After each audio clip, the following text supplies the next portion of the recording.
Welcome to Niagara Falls, New York.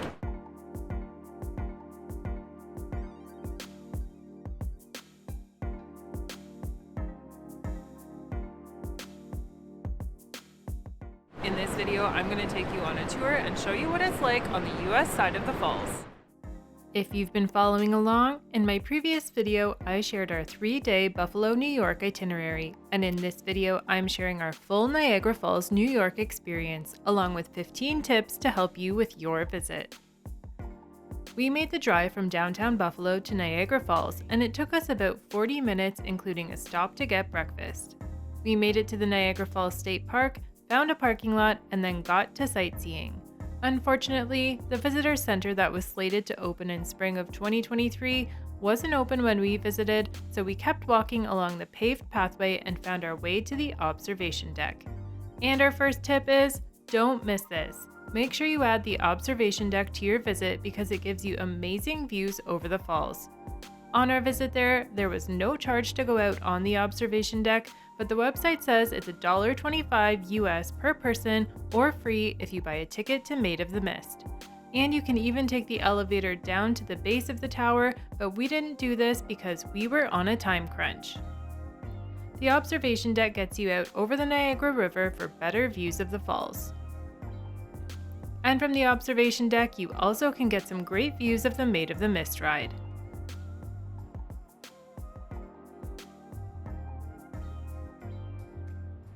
One of the cool things about Niagara Falls, New York is you can actually get up much closer to the falls than you can on the Canadian side, and I thought it wasn't going to be as nice of a view, but I actually think it's nice in its own way because you can't get this close from the Canadian side. So we're going to go enjoy walking along the pathways here and getting up close while we're on the US side.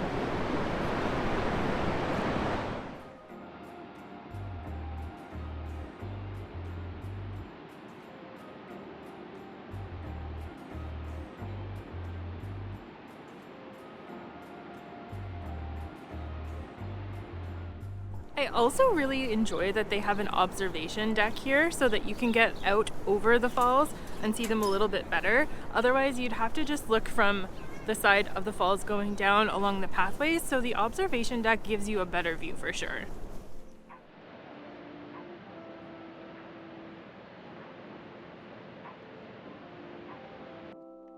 The second tip is that when you finish at the observation deck, you have to exit through the gift shop. So, if you're looking to get souvenirs, now is the time. They have a variety of items to choose from and standard souvenir pricing.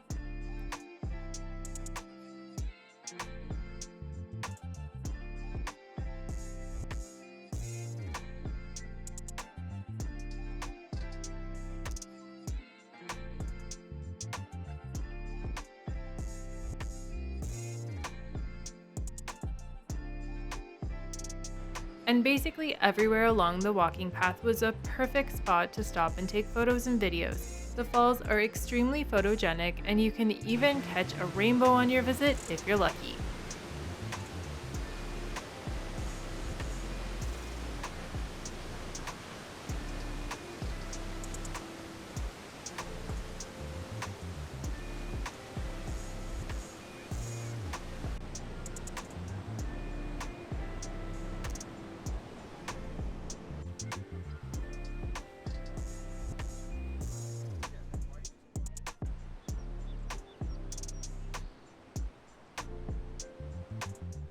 We finished at the observation deck area, and now we're walking along the pathway to Goat Island because there's a pedestrian bridge that allows you to get over there so you can get even closer to the falls. A good thing to note is that the area is very accessible if you have a mobility limitation. The pathways are all paved, and when there are stairs, there are also ramp options available.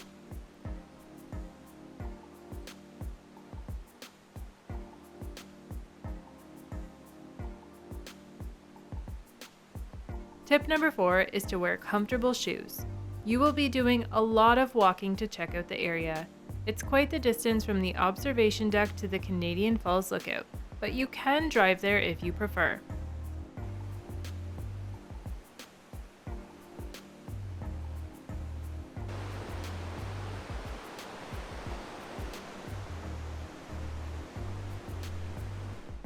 We made it to Goat Island, and it's a really nice area for just walking around and enjoying nature, and also going out to the viewpoints to see the falls in different spots. But overall, I would say that I'm really impressed with the Niagara Falls, New York side, and I didn't think I was going to be.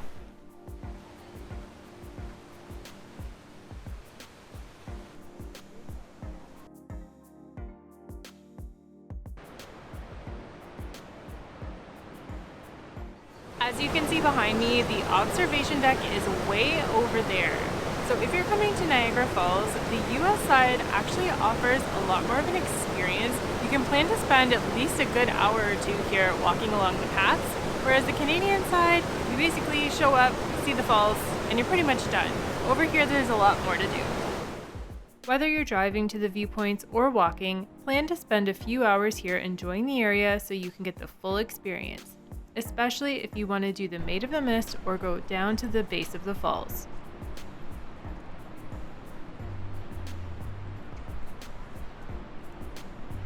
Another tip is to watch for cyclists on the trail. They should be walking their bikes in certain areas, but we saw numerous cyclists riding straight through.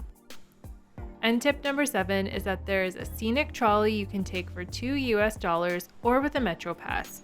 We didn't do it, but we wish we did. The trolley takes you on a 3-mile route, and you can do the whole thing or get on or off at different stops along the route. The next tip is that if you want to do the Cave of the Winds, tickets must be purchased at the Cave of the Winds Pavilion. Prices range depending on the season, but the attraction is open year-round. We're on our way back to the car, and then we're going to be heading home across the border, but I wanted to share some overall thoughts of Niagara Falls and the experiences. So if you're on the Canadian side, you do get a better view of the falls, both sets of falls, from the Canadian side. But if you're on the US side, you get a much more immersive experience, and it's more natural. You feel like you're in nature because it is a state park, whereas the Canadian side has been much more commercialized. But don't get me wrong, there's still touristy stuff over here on the US side as well. But overall, I would say that I actually enjoyed the US side more. Pro tip, if you want the best views of the falls, come during the off season. There's not a lot of leaves in the trees obstructing your views. There's not a lot of people. And the weather's nice. I'm not sweating. It's a real nice day out. Tip 10 is to explore the area outside of the state park. There are restaurants and shops along the main streets here, and it looked like a nice place to spend some time wandering around.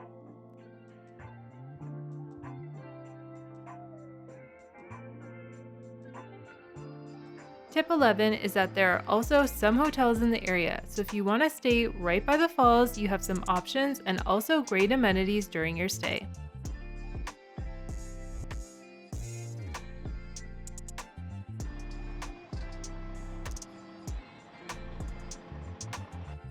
But if you're just passing through to Canada, tip 12 is that there are toll booths before the border.